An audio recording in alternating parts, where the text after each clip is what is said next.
Hello parents, welcome back to my channel. तो आज मैं जो वीडियो लेके आई हूँ वो उन लोगों के लिए ज़्यादा इंपॉर्टेंट है जो अभी रिसेंटली पेरेंट्स बन चुके हैं या फिर बनने वाले हैं। लेकिन ये वीडियो प्लीज़ आप लोग भी देखें जो ऑलरेडी पेरेंट्स हैं, क्योंकि हर किसी का एक्सपीरियंस बिल्कुल डिफरेंट होता है। हो सकता है जो एक्सपीरियंस मैंने किया होगा आपका उनसे बियॉन्ड होगा। तो प्लीज़ अपने एक्सपीरियंस को कमेंट बॉक्स में शेयर करें ताकि हर न्यू मॉम्स तक आपकी बात पहुँचे और उन्हें हेल्प मिल सके। तो आज का हमारा टॉपिक है ऐसी कौन सी चिंताएं हैं, ऐसी कौन सी परेशानियां हैं जिसकी वजह से हर न्यू पेरेंट्स परेशान रहते हैं, वो चिंतित रहते हैं। ऐसा क्यों होता है बेबी के साथ? तो ऐसी 15 चिंताओं के बारे में मैं आपसे बात करूंगी। तो हमारी पहली चिंता है बेबी की फ्लफी स्किन, यानी वाइट फ्लफी स्किन जो होती है वो क्यों होती है। तो देखिए, बच्चे जो होते हैं जब गर्भ में होते हैं तो वो पानी में रहते हैं, ठीक है। तो वाटर में रहने की वजह से उनकी स्किन फूल जाती है और जो डेड सेल होते हैं वो निकल जाते हैं।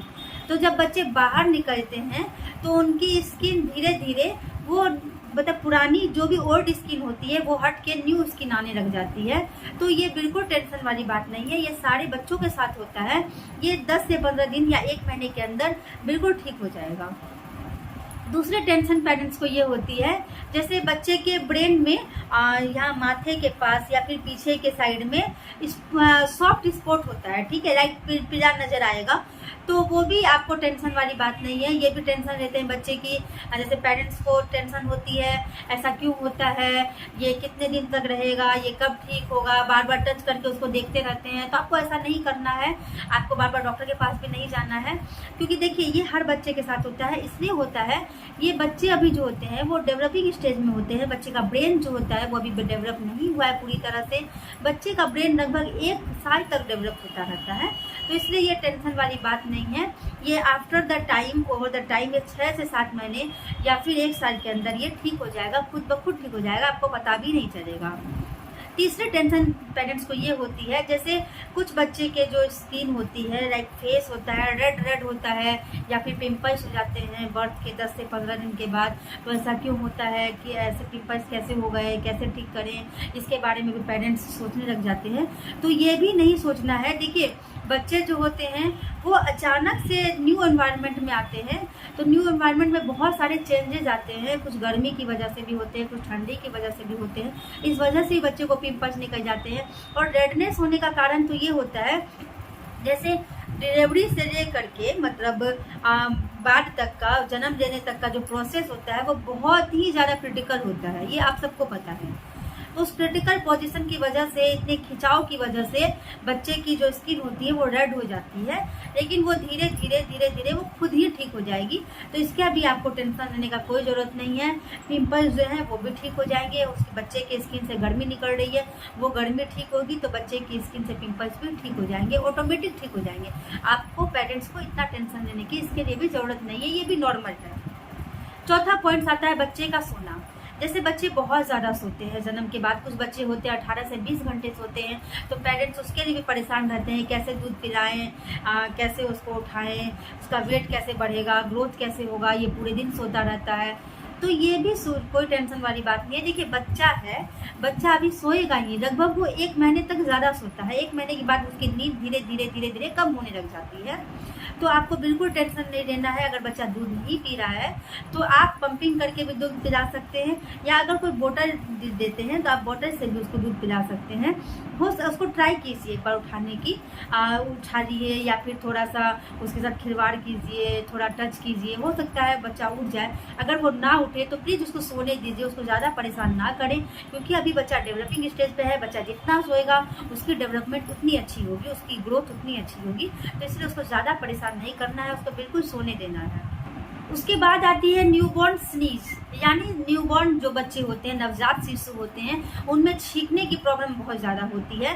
तो ये इसलिए होता है, देखिए बच्चे जो होते हैं वो जब पेट में रहते हैं माँ के तो वार्म रहता है उसका अंदर का शरीर, इसलिए, और वो एकदम सिकुड़े रहते हैं, ठीक है। लेकिन जब वो बाहर में आते हैं तो इन्वायरमेंट बिल्कुल चेंज हो जाता है, बाहर का इन्वायरमेंट थोड़ा ठंडा होता है उनके लिए, तो उस वजह से उनको छींक आ जाती है। और कभी कभी क्या होता है, हम एक रूम से दूसरे रूम उनको चेंज करते हैं तो उस वजह से भी छींक आती है। देखिए अंदर जब रहता है तो ना उसको डस्ट होता है और ना ही कोई बैक्टीरिया से घिरा होता है, लेकिन जब बाहर आता है तो इन्वायरमेंट के इतने सारे बैक्टीरियाज होते हैं, इतने सारे डस्ट होते हैं, तो उसके नोज में जो भी पार्टिकल्स जाते हैं, डस्ट पार्टिकल्स, उसको बाहर करने के लिए उसको छींक आती है। तो ये भी बिल्कुल नॉर्मल है। हाँ, आपको परेशानी तब लेनी है, टेंशन तब लेना है जब आपके बच्चे को फीवर होता है, तब आपको परेशान होना है। इससे पहले आपको परेशान नहीं होना है। बच्चे को छींक आया वो ठीक हो जाएगा। उसके बाद आता है बच्चे का डायपर रैश। देखिए बच्चे को डायपर रैश होना नॉर्मल है, ये हर बच्चे को होता है। देखिए बच्चे जब डायपर पहनते हैं या ज़्यादा पी कर दिया या फिर ज़्यादा पॉटी कर दी, उस वजह से भी वेट रह जाते हैं, तो उस वजह से बच्चे को रैशेस हो जाते हैं। तो इसके लिए आप बच्चे को थोड़ी देर हवा में छोड़ दें, थोड़ा एयर सर्कुलेशन उसके लिए दें, तो उसको वो ठीक हो जाएगा। हो सकता है आप डायपर रैश क्रीम भी लगा दें तो उससे वो ठीक हो जाएगा, कोई दिक्कत नहीं है। थोड़ी देर आप उसको कॉटन पैंट्स में रखें, डायपर थोड़ा देर छोड़ दें और थोड़ा उसको ड्राई रखें, तो उससे भी वो ठीक हो जाएगा। वो भी कोई दिक्कत वाली बात नहीं है, ज़्यादा परेशानी इसके लिए भी नहीं होना है।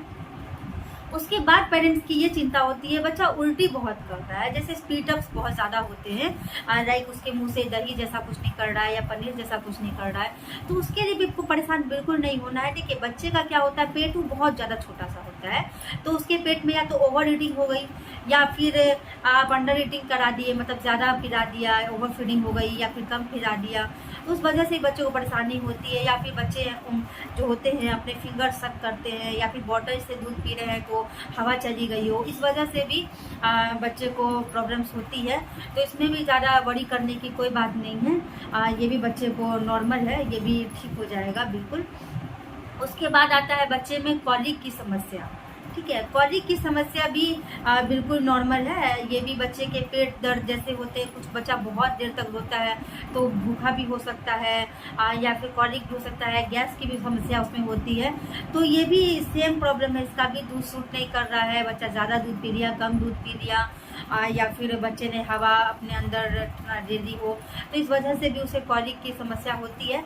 आप कुछ होम रेमेडीज़ भी ट्राई कर सकते हैं, और अगर आपको उससे फ़ायदा नहीं पहुंचता है तो आप डॉक्टर जो भी सिरप दे, जो भी आपको उसको मेडिसिन दे, आपको उसको दे सकते हैं तुरंत में ठीक करने के लिए, उसे भी कोई दिक्कत नहीं है। हाँ, ज़्यादा देर तक उसको दर्द में ना छोड़े, ज़्यादा देर तक उसको डिस्कम्फर्ट ना होने दें, क्योंकि आप भी इसे डिस्कम्फर्ट रहेंगे और बच्चा भी डिस्कम्फर्ट रहेगा। आपको भी परेशानी होगी, बच्चे को भी परेशानी होगी, तो आपको ये परेशानी भी उसको नहीं देनी है। लेकिन इसके लिए टेंशन भी नहीं लेना है इतना, ये नॉर्मल है।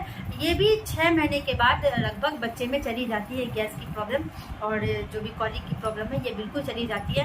क्योंकि इसलिए ये होती है, बच्चे की डाइजेस्टिव सिस्टम जो होती है वो अभी पूरी तरह से डेवलप नहीं हुई है। डाइजेस्टिव सिस्टम जैसे ही डेवलप होगी, बच्चे की कॉलिक की और गैस की प्रॉब्लम सॉल्व हो जाएगी। उसके बाद आता है हिटिंग माइलस्टोन्स, यानी दूसरे बच्चे से कंपेयर करना। जैसे हम उम्र के जो भी बच्चे होते हैं, पेरेंट्स उनसे कंपेयर करने लग जाते हैं, अरे उसका बच्चा चलने लग गया है, उसका बच्चा बोलने लग गया है, उसका बच्चा घुटने लग गया है, मेरा बच्चा तो कुछ नहीं कर रहा, उसको दांत आ गए हैं, ये हो गया। जो भी आप लोग कंपेयर करते हैं तो बिल्कुल कंपेयर ना करें। देखिए होता क्या है कि हर बच्चे का जो ग्रोथ स्टेज होता है वो बिल्कुल डिफरेंट होता है, उनकी डेवलपिंग की स्टेज डिफरेंट होती है। कुछ बच्चे जल्दी डेवलप करते हैं, कुछ बच्चे लेट से डेवलप करते हैं, तो आपको इसके लिए भी टेंशन लेने की कोई ज़रूरत नहीं है। अब मैं अपना एग्जांपल दूं तो मेरी बेटी बिल्कुल भी घुरटती नहीं थी, और जब मैं अपने दूसरे बच्चों को देखती थी मुझे लगता था अरे ये तो इतने ही महीने का है लेकिन ये तो इतना कुछ करने लग गया, मेरी बेटी तो कुछ नहीं कर रही है। लेकिन मैंने एक दिन देखा कि वो खुद ही चलने लग गई। मतलब जो बच्चा इतनी लेट से घुरटता पुरटता, चलता दौड़ता, गिरता पड़ता, तब जाके उसने चलना स्टार्ट किया, और मेरी बेटी ने एक ही दिन में चलना स्टार्ट किया। तो मतलब हर बच्चे का डेवलपिंग स्टेज जो होता है वो बिल्कुल डिफरेंट होता है, तो इसके लिए भी टेंशन लेने की कोई ज़रूरत नहीं है। हाँ, अगर 1 साल तक बच्चा कोई भी एक्टिविटीज़ ना कर रहा है तब आपको टेंशन लेने की ज़रूरत है, तब आप डॉक्टर की सलाह ले सकते हैं। उसके बाद आता है बाहर से लिसनिंग, मतलब जो लोग क्या बोलते हैं हम वो सुनते हैं। हमने तो ऐसे किया था, हम तो अपने बच्चे को ऐसे पाले हैं, हमने ये दिया, हमने वो दिया। अरे आप इसको क्यों सुन रहे हैं?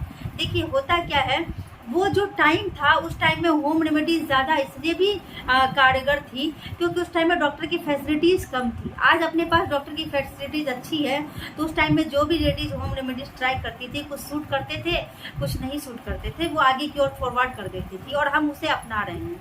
देखिए होता क्या है कि आपको ज़्यादा इसके पीछे नहीं भागना है होम रेमेडीज़ के, उसके चक्कर में आप अपने बच्चे की तबीयत, उसके सेहत के साथ खिलवाड़ करोगे।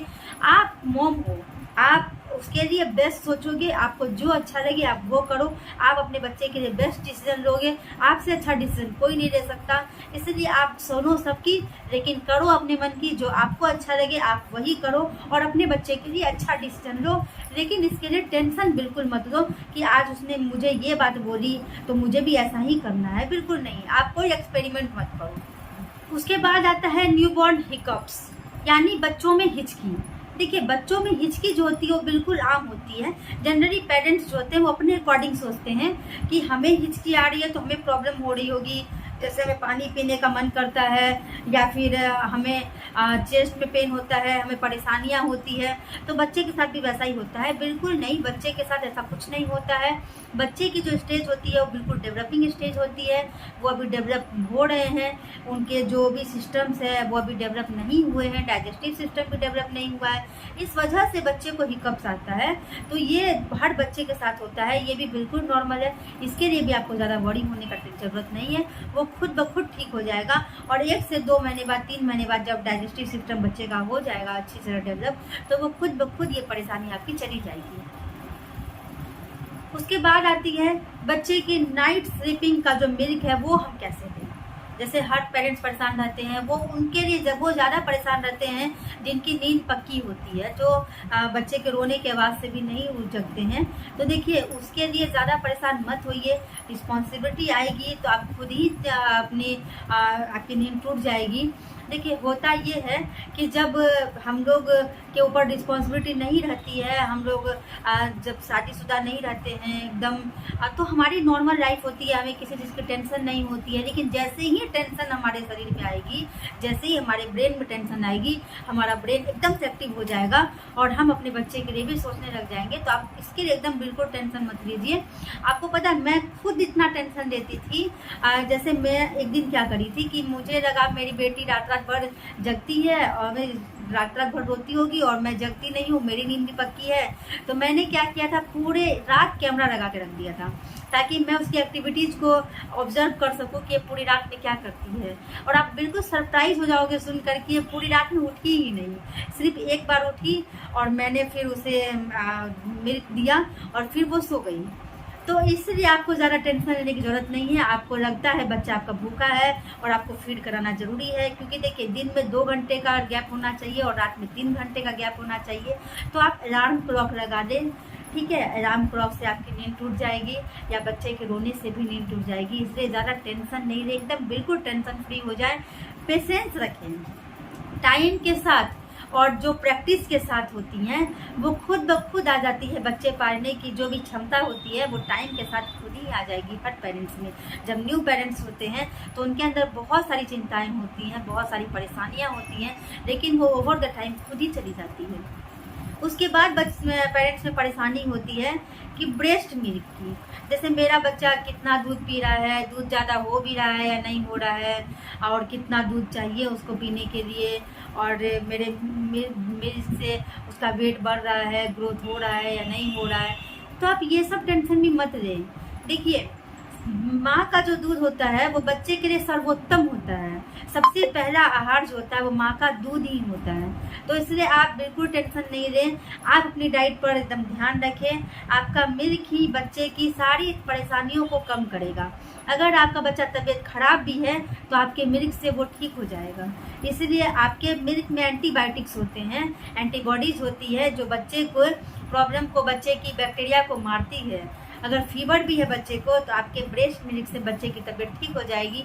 इसलिए आप बिल्कुल टेंशन नहीं लें, आप उसे दूध पिलाएं और उसको फोर्स नहीं करें बार बार दूध पिलाने के लिए, ओवर फीडिंग ना कराएं। आपका बच्चा सफिशिएंट खुद ही दूध दे देगा। उसके बाद जो पेरेंट्स की टेंशन होती है वो होती है स्टार्टिंग रिफ्लक्स, यानी बच्चे का नींद में घबराना, चौंकना। देखिए ये जो होता है वो बिल्कुल नाम होता है, क्योंकि बच्चा जब गर्भ में होता है तो बिल्कुल वार्म होता है, अंदर में उसे वार्म मिल रहा होता है, एकदम गर्मी होती है, डार्कनेस होती है, अंधेरे में रहता है, पानी में रहता है। लेकिन जब आप उसे लेके आते हैं बाहर, जब वो जन्म लेता है तो इन्वायरमेंट बिल्कुल चेंज हो जाता है। ना उसे पानी मिलता है, ना उसे डार्क लाइट मिलती है, पूरे दिन रोशनी में रहता है। उसके बाद इतने सारे गद्दे पे सुलाते हैं, कपड़े चेंज करते रहते हैं उसके, तो वो बिल्कुल नॉर्मल है, उसका चौंकना स्वाभाविक है। क्योंकि आप जब जब लाइट जलाते हैं तो उसको बिल्कुल लगता है क्या हो रहा है मेरे साथ, तो ये भी नॉर्मल है बच्चे के साथ। ये भी ओवर द टाइम चला जाएगा, ये 1 से 2 महीना 3 महीने के बाद ये बच्चे के साथ चला जाता है। कुछ लोग ये मानते हैं कि बच्चा एंजल से बात कर रहा होगा, बच्चे सपने देख रहे हैं, बच्चे को माता हंसा रही है, तो ये बिल्कुल नहीं है, ये मिथ है, इसके ऊपर आप ध्यान ना दें। ठीक है, आप बिल्कुल भी टेंशन ना लें। आप बच्चे को जो इन्वायरमेंट चेंजेस की वजह से आ रहे हैं आप वो सोचें। अब आती है इरेगुलर पॉटी, यानी कुछ बच्चे जो होते हैं वो दिन में 10 से 15 बार भी पॉटी करते हैं, और कुछ बच्चे जो होते हैं वो 6 से 7 दिन भी पॉटी नहीं करते हैं। तो ये भी बच्चे में बिल्कुल नॉर्मल होता है, इसके लिए भी ज़्यादा टेंशन की लेने वाली बात नहीं है। पॉटी का कलर अगर चेंज लगे आपको, कुछ रेडिश ग्रीनिश इस टाइप का कुछ लगे, तो आप डॉक्टर के पास जाएं, वरना इसके लिए भी कोई टेंशन की बात नहीं है। ये हर बच्चे के साथ होता है, क्योंकि उनके डाइजेस्टिव सिस्टम जो होती है वो डेवलपिंग नहीं होती है, इस वजह से उसमें इरेगुलर पॉटीज आती हैं। तो इसलिए आप टेंशन बिल्कुल ना लें। ये एक्सपीरियंस हर पेरेंट्स शेयर करते हैं, हर पेरेंट्स के साथ ये होता है, तो हर पेरेंट्स चिंतित रहते हैं, इसको चिंता लेने वाली कोई बात नहीं है। अगर बहुत ज़्यादा पॉटी हो रही है तो आप डॉक्टर के पास जाएं, तब आप डॉक्टर की सलाह लें, डॉक्टर आपको जो बोले आप उसको फॉलो करें। नेक्स्ट आती है वैक्सीन सेफ्टी, यानी बच्चे के लिए कौन सी वैक्सीन सही होगी, कौन सी महीने में कौन सी वैक्सीन लगानी है। आप डॉक्टर से बार बार पूछते रहते हैं या किसी पेरेंट्स से पूछते रहते हैं और चिंता में रहते हैं कि वैक्सीन लगाएंगे तो क्या होगा, बच्चे फीवर में रहेंगे, नहीं मैं नहीं लगवाऊंगा, मतलब बहुत सारी टेंशन होती है पेरेंट्स को। तो आप बिल्कुल भी टेंशन ना लें। बर्थ के टाइम पे आपको MCP कार्ड मिलेगा, ये कार्ड कुछ इस टाइप का होगा, इसमें MCP कार्ड लिखा हुआ है। ये इस कार्ड में आपको सारी इन्फॉर्मेशन देखने को मिलेगी कि कौन सी वैक्सीन आपको कौन से महीने में लगाएगी। एकदम बिल्कुल पीछे लिखे भी आप ये देख सकते हैं, हर महीने की तारीख वाइज आपको वैक्सीन दी भी है, तो आप हर महीने में जाकर के वैक्सीन लगवाएं। हाँ, बिल्कुल वैक्सीन स्किप ना करें। देखिए वैक्सीन जो होती है वो आपके बच्चे की सेफ्टी के लिए ही होती है, इसीलिए आप इसको एकदम स्किप ना करें। आप ये ना सोचें कि बच्चे को फीवर होता है, बच्चा डिस्कम्फर्ट होता है तो मैं वैक्सीन नहीं लगवाऊंगा, बिल्कुल नहीं। ये आज आपके बच्चे को प्रॉब्लम होगी, लेकिन कल को आपके बच्चे की सेफ्टी के लिए ही दी जाती है। उम्मीद है मैंने सारे पॉइंट्स क्लियर कर दिए होंगे और आपको बहुत मदद मिलेगी। तो प्लीज़ पेरेंट्स टेंशन ना लें किसी भी चीज़ को। आप अभी तुरंत रिसेंटली पेरेंट्स बने हैं, अभी तो आपने बहुत सारे एक्सपीरियंस लेने बाकी हैं, लेकिन धीरे धीरे जब आपके ऊपर रिस्पॉन्सिबिलिटी आएगी, आप एक्सपीरियंस ले लोगे तो खुद आप समझ जाओगे। और प्रैक्टिस जो होती है वो इंसान को परफेक्ट बनाती है। आपकी प्रैक्टिस जैसे जैसे होगी, आप बच्चे पालने की क्षमता आप में वैसे ही अच्छी हो जाएगी। तो उम्मीद है वीडियो पसंद आया होगा। प्लीज़ लाइक एंड सब्सक्राइब जरूर करें, ताकि आपके लिए मैं ऐसी और इन्फॉर्मेटिव वीडियो लेकर आती रहूँ।